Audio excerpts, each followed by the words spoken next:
Alright, Marlon Egolf here for more Dragon's Mage. This time we're going to do the multicolored cards, which are the bulk of the interesting cards in the set. I'm not sure if we're going to be able to make through all of them this time, because there are a lot, and they're a lot more interesting than the monocolored cards. But we're going to see what we can do. Let's start immediately with this boy, Advent of the Wurm. Now, this is pretty good. This is a very good card. Reminiscent of Roar of the Wurm in a different way. Roar of the Wurm was, if you weren't around in the Judgment era, or was it Torment? Anyway, Roar of the Wurm was a 7 mana cost sorcery that you put a 6/6 worm into play, but it had flashback of 4, a green and 3 colorless. So a lot of times in conjunction with something like Wild Mongrel, it put a 6/6 into play for 4 mana at sorcery speed. This is fairly similar. I mean, it's different in that it is trample and it's an instant. The benefit of the other card being that you were able to discard the Roar of the Wurm to get benefits from another card and still get a 6/6 on turn 4. This is, you get a surprise 5/5, and also you can populate it. As far as I know, there are no populate cards in Standard right now. This might be enough to make Tristani played, although they do occupy the same slot on the mana curve. Attacking into this is, I mean, now white decks are going to have this and Restoration Angel available. You just, if they have 4 mana open, you just don't attack. So it's pretty hard to ambush somebody with this. It will ambush a decent player with this. But I have to imagine this gets played constructed. I mean, it's just too much of a beating to go from, say you get a turn 1 Arbor Elf to a turn 2 Loxodon Smiter to a turn 3 this. I mean, that's an incredible beating. I think it's obviously a first pick in Limited regardless, because there's a lot more populate cards you can play in Limited. But in Constructed, I imagine it's going to see as much play as Loxodon Smiter, which is a lot. We've got Armed and Dangerous. Target creature gets +1/+1 and double strike, and or target creature able to block. All creatures able to block. So it is a, what's the name of the card? Not Venomous. What's this? The lore card that's not an enchantment. Hold on. Blood Scent. That is the name of the card. It is a Blood Scent, which is a card from Mirrodin that costs this amount and does this exact same thing. So you get quite a monster if you're able to cast both at the same time. Even though that is 6 mana, this effect isn't particularly great. It can be very good at sometimes, but it can also not really do anything. And this, as a sorcery, speed is not exciting. I think this is one of the worst split cards. It's playable in Limited. I just think it doesn't really do enough. I mean, as a sorcery speed, this is maybe worse than the +1/+1 flying in first strike white instant from Gatecrash. Moving on. Ascendant Law Mage, limited card obviously, but a relatively decent limited card. Flying Hexproof, which they haven't got rid of yet. Just a, what is a card? Snapping Drake, Assault Griffin. But, you know, you can power it up and your opponent can't really interact with it other than blocking with it. I mean, sometimes it's going to trade for one of their flyers, and sometimes it's actually going to beat them to death. So it's like a above average limited uncommon. And this guy is definitely an above average limited creature. Similar to Frilled Oculus, except it gains flying. And it attacks as a 4/4 in the air. So, I mean, it's a very solid common. There's some pretty solid commons in the multicolored section of this set, and this is definitely one of them. I don't know what's going. Is this his back? You're looking at the back of him, and you can't see his face. I'm not really sure what's going on here, but it's a very good Simic card, I think. Blaze Commando. This guy can get pretty silly.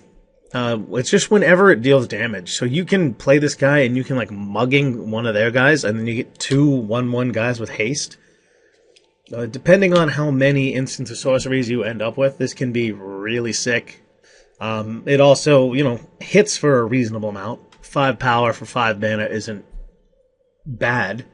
It's not a great creature. It's probably about as good as, Fortress Cyclops? It's about as good as Fortress Cyclops if you don't use this ability, but this ability can get pretty silly. It's definitely something that may be better or worse depending on the format. I'm willing to say that it's probably going to be good, but I could be wrong. I thought Fortress Cyclops was going to be alright, and I was wrong. Boros Battle Shaper. So it's 5/5/7. Give each combat up to 1 target creature attacks or blocks, and up to 1 target creature can't attack or block. I mean, it's a 7-drop. It is a effect that can be pretty good, but it is a 7-drop. I'm putting it on the lower end of things, kind of like the Primordials. I mean, the blue Primordial would like table a lot of the time, and I think that's a 7-drop that can be as or more effective than this, or sometimes less effective. So it's pretty much where the blue Primordial ended up, and while I thought the blue Primordial would be good, it wasn't particularly good, just because the format was a lot faster. I don't know how fast this format's going to be, but I'm willing to say this guy's going to be too expensive for your average red-white deck. But I'm willing to be wrong on that. Obviously not a constructed card. Bred for the Hunt. Not for constructed. Maybe it's fine in some decks, in limited. Probably like Viridian Revels, if you remember that. Whenever an artifact's put in your opponent's graveyard, draw a card. It's fairly similar to that. If you got a lot of +1/+1 counter guys, it gets better, but if you just have a few, it's not worth playing. It's probably going to be biggest in Commander, where people build decks around +1/+1 counters and love to throw cards like this in there. Carnage Gladiator. I think this guy is actually probably going to be good. Limited, I mean, you can play him and then he has an immediate impact on the board. So your opponent's kind of like a damned if you do, damned if you don't situation. Oh, there's another card like that. Like Blood Artist. Kind of, you throw a Blood Artist down there and just like swing with guys, and then your opponent's kind of like, well, I could take this or block, but I'm kind of screwed either way. And he regenerates for a decent amount, but you're not afraid, unlike a lot of guys who you want to play with regeneration mana up, you're not afraid of just throwing them out there on turn 4, as long as you can get some reasonable value out of them. If you can, good for you. It's a 4-power guy for 4 mana and regenerates and has a relevant Rakdos ability. I think it's a good limited uncommon. This should just say Sphinx's Revelation. I think it's a strange, narrow card, but I think it will probably see play in mirrors and standard. I mean, obviously, the application is pretty obvious, at least at this point. They can't cast the Sphinx's Revelation, and you can cast it and draw 2 extra cards. You can even say the same thing for like Restoration Angel or like Angel Serenity or whatever, Supreme Verdict or whatever other cards are prevalent in that matchup. You generally, because of the symmetry, you want to play it. It's a mirror match card, basically. You're not going to play it just to make your Sphinx's Revelation cost 2 less. You want to also limit your opponent. So it'll probably see some play in sideboards. Maybe, maybe not. It depends on how good it ends up being. I could see it being a good sideboard card from blue-white against blue-white, or I could see it just being too narrow to be good. Debt to the Deathless. Again, this is strictly EDH.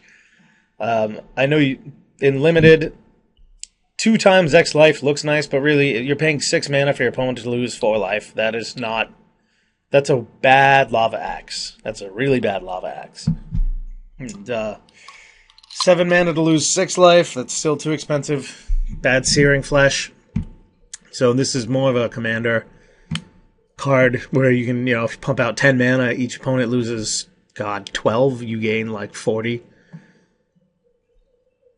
Down and dirty. Discard 2 cards. Return target card from your graveyard to your hand. To get both effects, 7, so you can't really look at it that way. I wouldn't run this in limited unless I could get reasonable use out of both halves. In that case, I'm not really sure. It's hard to evaluate split cards, especially split cards with effects like these that are so situational.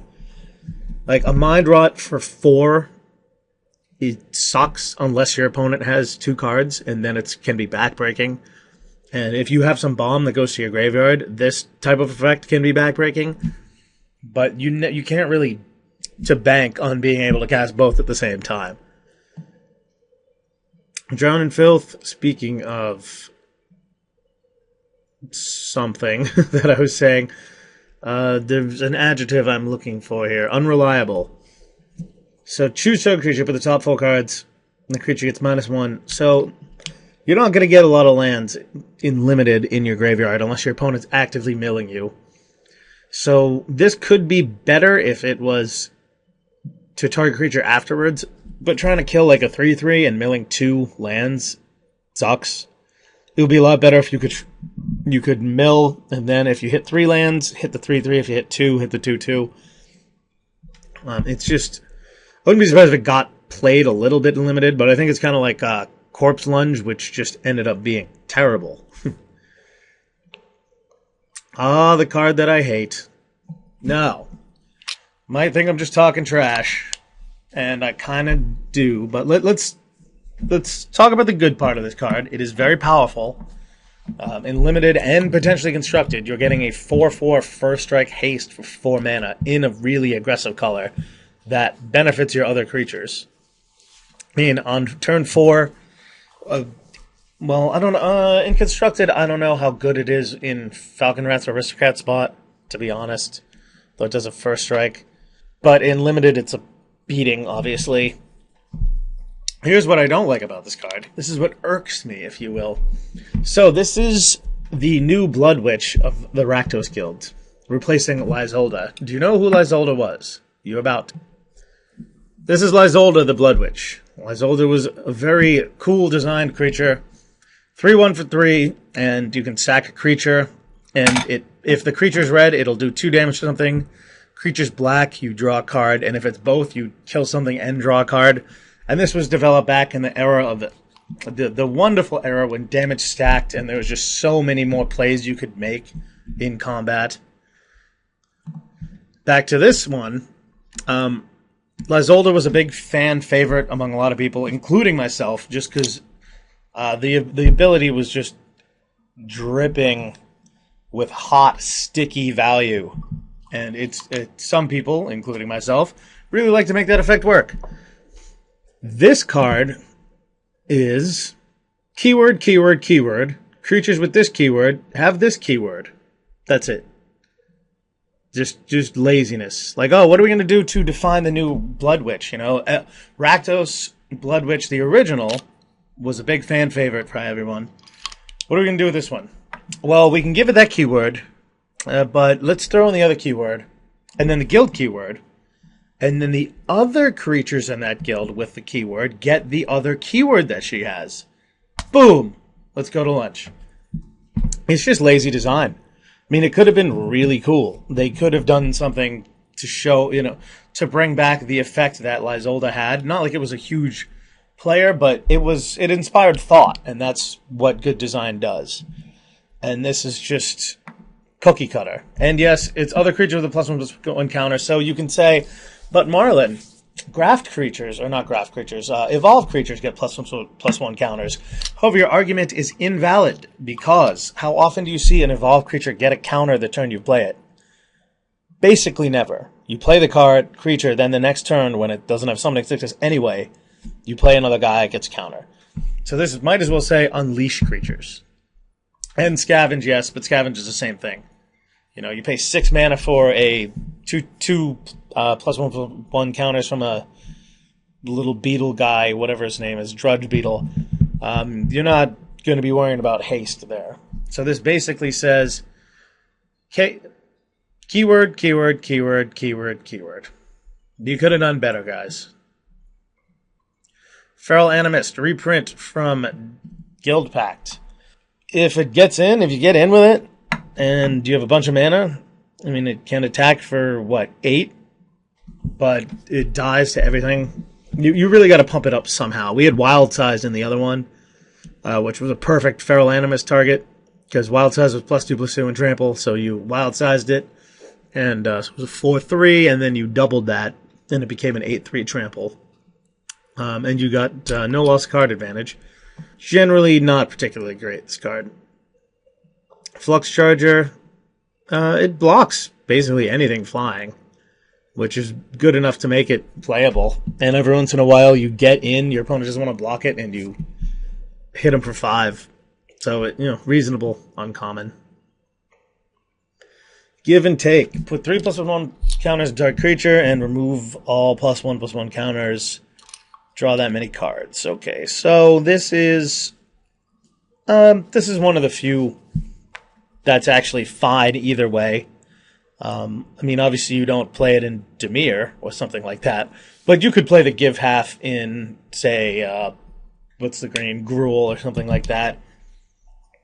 The +3+1/+1 counters is pretty much worth playing a lot of the time. Oaken Form and what have you. But the combination of them, 6 mana to draw 3 cards, isn't spectacular, but there's a little bit of versatility here. This card sucks. So you're playing for a card that could just deal 2 damage to you or any of your creatures or itself. And doesn't even have any power. It's just an awful card. Hunter of Night Vale. This effect was on a card, something stone, in Shards of Ilara. And the second one, the second set in the Shards of Ilara. This effect was on something stone. I don't know. I'm not going to look it up. But it ended up being kind of a pain in the ass for your opponent. It is better than it looks, and just to have this effect attached to a Horror of the Dim is better than it looks, I think. I think this card's pretty good. Obviously, you need a fair amount of Scavenge and or Evolve and or whatever the other one is, Unleash. But even by itself, it's basically like a little bigger Thicket Basilisk. And if you got a creature with a couple +1/+1 counters, ways to keep putting them on, then it's going to be able to mow down a few things. It's a strong card. Limited style, of course. Another strong card. Basically, they're all pretty strong. Protection from red. Okay, I mean, doesn't hurt. Detain each non-land permanent your opponent controls with mana cost 4 or less, which is fine. I don't think this card's like broken or anything like that. It's good against red decks.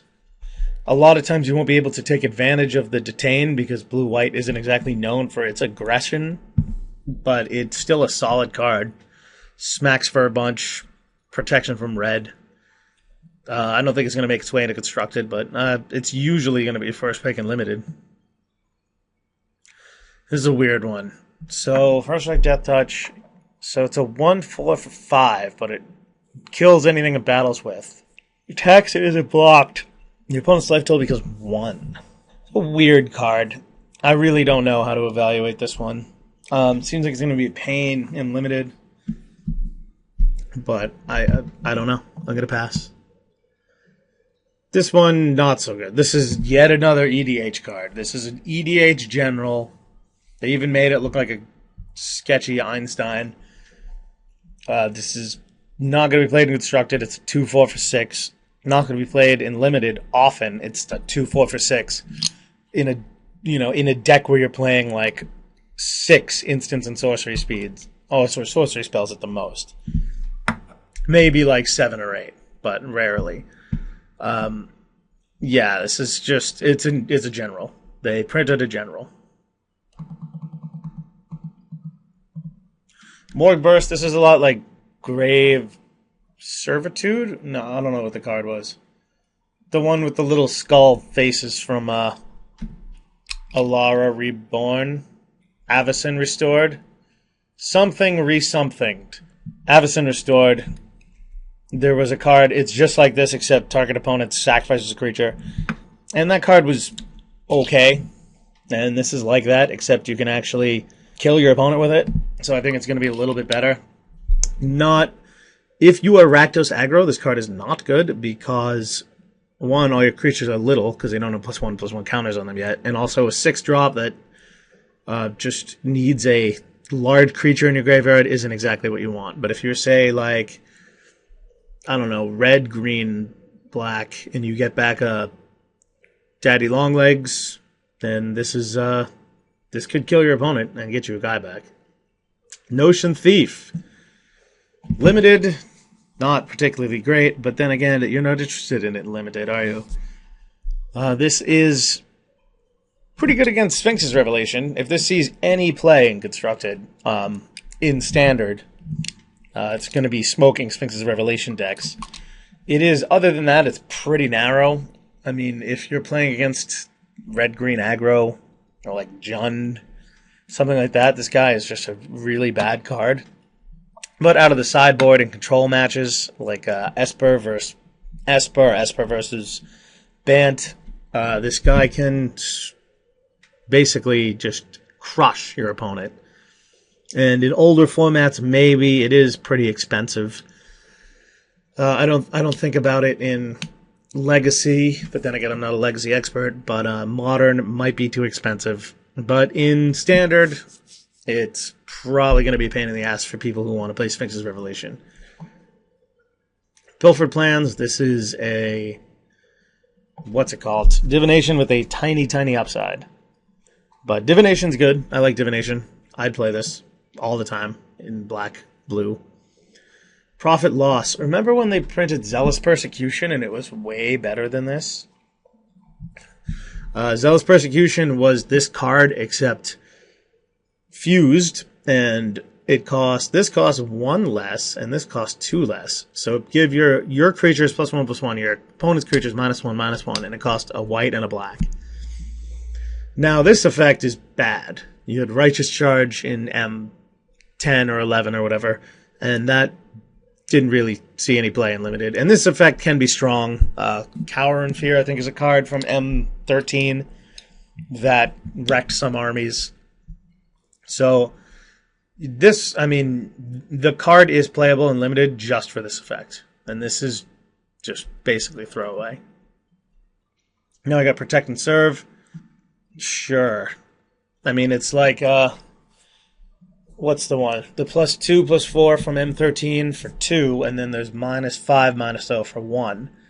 So again, it's another combination of just the cards that exist, but a little worse on each side. Playable in blue-white, but it's not a card that, you wouldn't play this in just blue-green or something like that. Ral Zarek, our little planeswalker. I can't imagine this sees any play in Constructed when something like Jace is out there, or Gideon, and not seeing a lot of play. The +1 ability can potentially do nothing. A lot of times it does nothing. You can tap their target permanent, and then they get an untap step, and they attack your guy and kill it.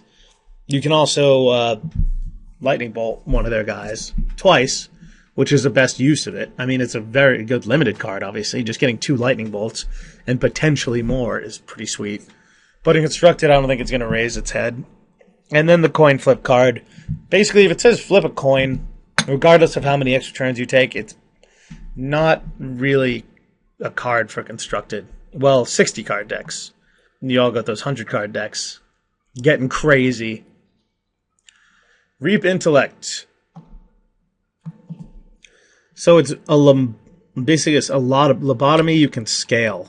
For those of you who don't know what lobotomy is, it's this card without the X and the mana cost for 1. So it's basically Reap Intellect. It is Reap Intellect for 1, except it costs 2 colorless, a blue and a black. Now, I don't think lobotomy was played a lot. It was reprinted. It was in Tempest, and then it was reprinted in Invasion. Now, you can smoke somebody with this card, or you can spend a bunch of mana to do absolutely nothing. They have to have the card in their hand. That's the thing. If you're trying to get the omnipresent Sphinx's revelation, and they don't have one in their hand, even if they have 3 mana and want to cast it for 0, I guess you can strip their hand if they've got a ton of cards and somehow can't counter that spell. But I mean, Slaughter Games is better than this card. Store the Peace, similar to Aether Flash. Whatever, return all attacking creatures to their owner's hand. Definitely not Aether Flash. Aether Flash is a card I'd love to see reprinted. If you don't know what it does, look it up. Turn that dealt damage. Well, the thing here is you have to be hit by it. So once they hit you for a bunch of damage, then I guess you can turn them to your opponent's hand. Or if you block and kill stuff and thing trades, then you're returning a lot of your guys to your hand. So, I mean, there's situations when it can be good and situations where it sucks. This guy's pretty big, huh? 6/6 Vigilance Reach. Unfortunately, it has to attack them, which is not what you want to be doing with your 6/6s. And then whenever they cast a non-creature spell, 6 damage. I mean, it's impossible to get by in Limited. You can't go around it. If it attacks, it doesn't tap. And then even if you kill it, it's going to do 6 to you. So it is a monster in Limited. In Constructed, yet to see if a red-green 6-drop, even with all the combination of this ridiculous shit, even with getting through Thragtusk, is going to be able to be played. I wouldn't be surprised if it shows up somewhere, but the red-green decks that exist right now, even the Jund decks, do not want this card. I mean, the red-green hyper-aggro decks, obviously you don't want a 6-drop, and the Jund decks, which do play a higher casting cost creature, generally want to top out at like Thundermaw Hellkite, which is going to kill them faster than this card. So maybe one of in a sideboard, but I don't think in Constructed it's going to do anything. Where in Limited, it's obviously insane. Or I guess in Legacy, you could if you want to be really, really cute, you could show and tell it out against what's that card called? Like a Tendrils deck. Scabcan, Giant, target creature, opponent controls chosen at random. So when it comes into play, destroy target creature at random. And then you get a 4/5 for 6. So it's okay. Limited card. It's fine. Expensive, and you just get a 4/5, but it should kill one of their guys.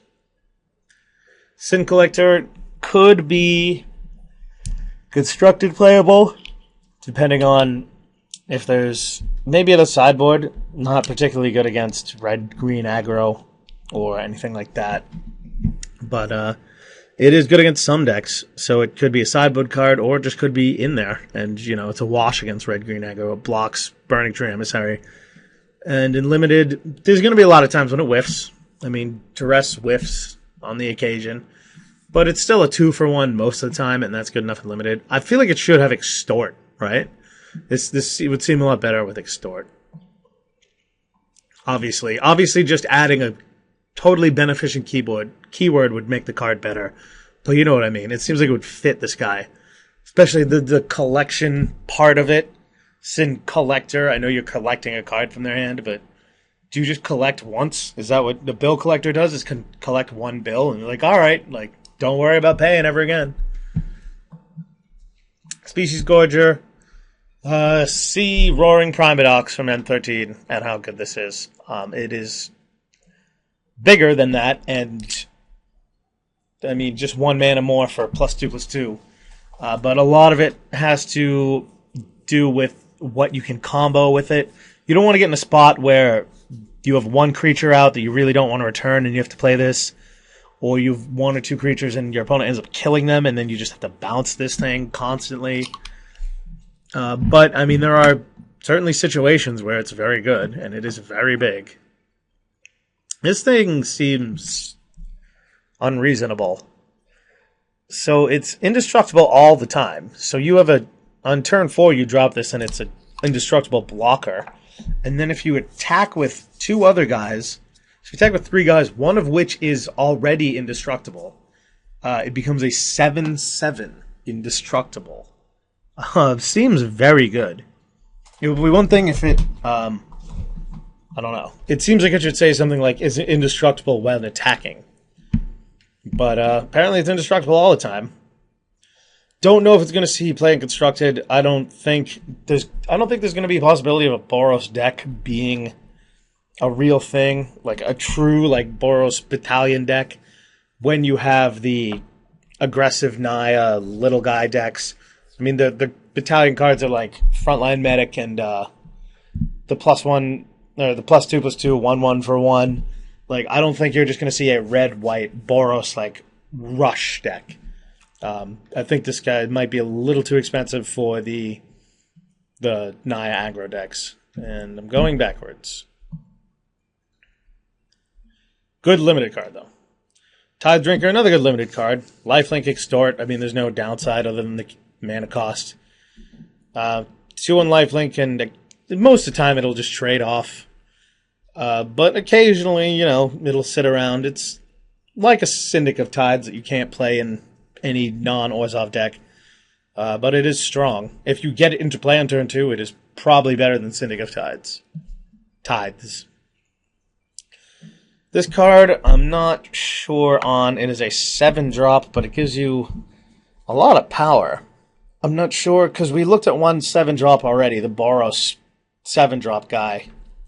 I'm not sure if this is better or worse. It blinks well, but and you do get a lot of guys. It's just a lot of mana. I'm going to go out on a limb and say it's probably better than in Limited than the Boros 7-drop guy, just because it's easier to get to 7 in Selesnya decks than it is in Boros decks. But a lot of decks are going to be 3 colors, but I'm still willing to bet that the value this guy gives you is probably better than the other guy. We have Armadillo Cloak. Slightly worse because of the lifelink, as opposed to you can't put it on your opponent's creature, basically. But Armadillo Cloak was an absurd card, and this is also very good. I mean, in terms of enchantments, the Gift of Orzhova, except it makes the card bigger. Probably a little better than Gift of Orzhova, but this is a strong card. Armadillo Cloak was very good, and if you have this on one of your guys for a few turns, you're probably going to win. First Blade, I mentioned way back at the beginning with the Beetle Mage that there's some strong limited commons, and this is one of them. You have an aggressive Boros deck that is able to drop a 4/4 haste on turn 3. And if you were fortunate enough to go 1-drop into 2-drop into this, if any of them have Battalion, you're just crushing your opponent. This is very aggressive, and it sticks around after that. It comes at 2/2, which isn't special or anything like that, but you swing for 4 on turn 3, and that's a lot. That's pretty good. Vorel of the Hulklade, not just for Evolve. It works for all the other, the Scavenge cards, and I guess if you could fit it in a Rakdos deck. Other than that, I mean, it's Horn Turtle size and cost, so it's not like you're really sacrificing that much to be able to play this in your deck, even if you only have a few interactions. Obviously, going to be big in EDH. You don't need me to tell you that. Not going to be big in Constructed. There's just not enough going on. Well, 60 card Constructed, but in Limited, it's a card like you don't even really need to build around it. As long as you have a couple Evolve cards, you can put in your deck and be perfectly fine with it. Warped Physique. Kills small creatures in the early game and doesn't do anything in the late game. So there's a good balance here. Use it. One of those cards like Devour Flesh. Like, if you don't use it, eventually it's just going to not do anything. Like, if you're scared about Devour Fleshing your opponent's turn 2 play, and then they play another creature, it's not going to get any better from there. Whereas this is same deal. It's generally not going to get better the more turns there are and the less cards you have in your hand. Woodlug Crawler, are you playing against a green deck? Because then it's pretty good. If you're not, it's a difficult to cost Goblin Piker. Zerta Druid. Could you be playing a constructed Zerta Druid? Maybe. It provides more mana than Gyre Sage. Not more mana, but you can't really tap Gyre Sage for mana on turn 2. Not for mana acceleration. Sorry. Let me just get my thoughts together. So on turn 3, you can't play a 4-drop off of Gyre Sage, unless I guess you play a Burning Tree Emissary, because you play a guy and put the counter on it, but then you've already spent the mana. Whereas here you can go from 2 mana to 4 mana, and it does the bonus of pinging your opponent. Not just your opponent, but it can take care of Planeswalkers too if your opponent happens to play a Planeswalker. So this could be good in Constructed, potentially. Limited, it is also very good. No signets this time around, but this guy gets you from 2 to 4 and does exactly what a signet does, other than the mana fix, and it pings your opponent. So I think this is a strong limited card. But we spent a bunch of minutes going over half of the multicolored cards in the set, so we're just going to save the rest for later. So thank you for watching. Check out the rest of them as soon as they get posted, and later.